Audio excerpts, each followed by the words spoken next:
My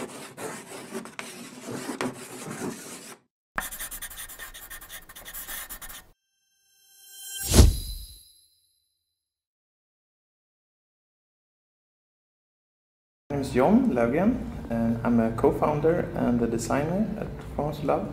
And my name is Jonas Pettersson. I'm also co-founder and designer at Formas with Love.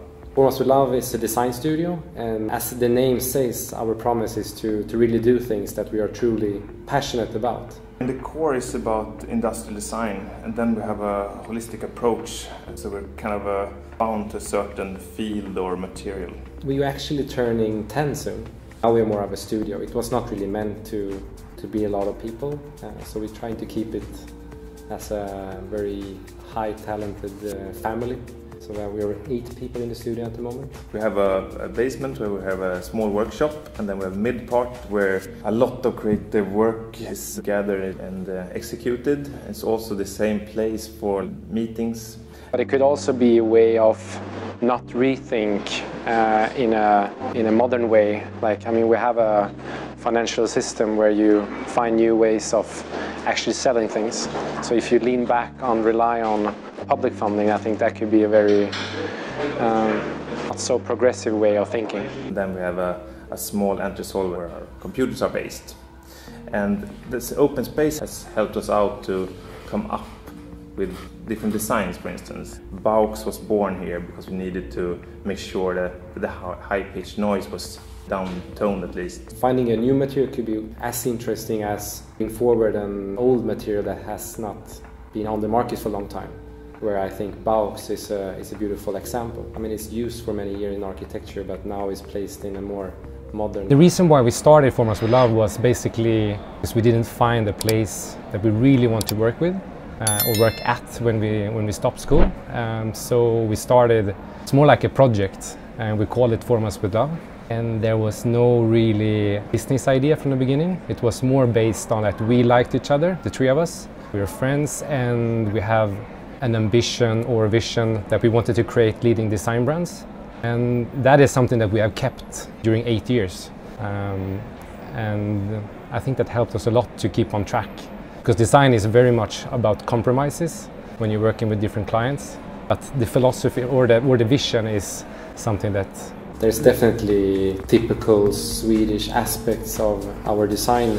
It's just there based on our mindset to rather reduce than add, for instance. So it's more interesting for us to find other influences that we can maybe cross with our heritage. The concept of a beer exhibition at Sprit Museum was to really enhance and glorify the booming microbreweries that we see in Sweden, but also all around the world actually. The core of the exhibition was to find out what's maybe not the most stereotype picture we have on beer, to more portray the future vision of what beer could be. So it's very downscaled, very simple. The tiles goes through the whole exhibition, which is also an element which you can see in most breweries, because it's a very functional and practical material. Talking about challenging project, I think the chair I'm sitting on is one example. This is Jan Inge, that we, together with the team of 10 people at IKEA, developed this chair that was supposed to both meet the high expectation of public use. Speak very much about the Swedish view. In Sweden we combine a lot of different businesses in one area called the creative industries. And I think it's good in one way because we put focusing on it, but it's very different to work with fashion and design, for instance, or music with design. So that could be a problem just talking about creative industries. I would say all industries are creative, so why not involve like design into engineering or design into heavy industry? And one, I would say the hood that we launched last year, which is kind of a new type of product in lighting. We combine a sound absorbing modular system with light, and it gives kind of a free space for interior architects to design their lamp. As you, with three quite simple shapes, you can do almost anything. And the reason why we did it is because there is open landscape today, and you need kind of informal meeting spots. which is kind of hard to find, at least this solution where you combine sound and light. And also fit the many people's home and reach a remarkable price. And that was something that was launched this year. There is some kind of like common design culture going on in Sweden. It's kind of a platonic way. I mean, this socialistic kind of feeling is there also, because you don't have to be 45 to be a designer to be taken serious. I think that's kind of a Scandinavian thing also. The hierarchy is not that important. It's more that if you have something to say, speak up. Regarding our design process, we're definitely a company that keeping track of new techniques and we can take benefits of the digital world, for instance. But we think it's important to go low tech also, so not use the techniques too much, because you have a tendency to be absorbed by it. So we're doing a lot of mock-ups and sketching with a pen and paper. We have that as a must in each process. But it's a way of being honest to the project you're working on, to make sure people can actually say this is not good enough when it's time to say this is not good enough before it reached the market.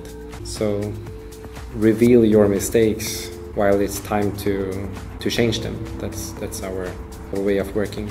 I mean, the start of Baux was not really Baux. It was us looking for a sound absorbing material in our studio. We found a material that is super well known in Sweden at least, and I think it exists in many different parts of the world.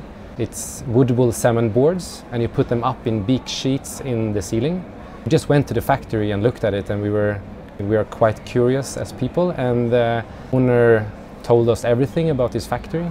And one thing really stuck us, that he said that he can't really export because there are other factories doing the same thing. So then we created more like a sound absorbing tiles. So it was just a product first, and that was a hexagon. Super simple. We just used the same production line, changed it slightly. But there was one problem. There was a lot of requests coming into this factory, and they couldn't really handle being a design brand. First of all, we have to thank our history of having good resources. Good resources was the start of having an industry. And then we have very good engineers back in the time creating quite large companies. Ericsson, IKEA, Volvo, Saab and so on. So as a designer today, there is knowledge about industry. So being an industrial designer in Sweden is quite a good atmosphere. They were, I mean, a very good producer, but there's so many things that needs to work today if you're working with design, especially we believe to create the culture, we say design culture. So that's why this week we're launching this as a brand instead. Every area has its development. I mean, design is kind of the last thing, at least now, that you can compete with, and all design brands are on a very high level. There are some industries where design hasn't really approached yet. Take quite engineer-driven industries like robots. They are designed by engineers, which is fantastic. But I think that would be an area where designers like us or other could do a lot of difference to actually have the soft values.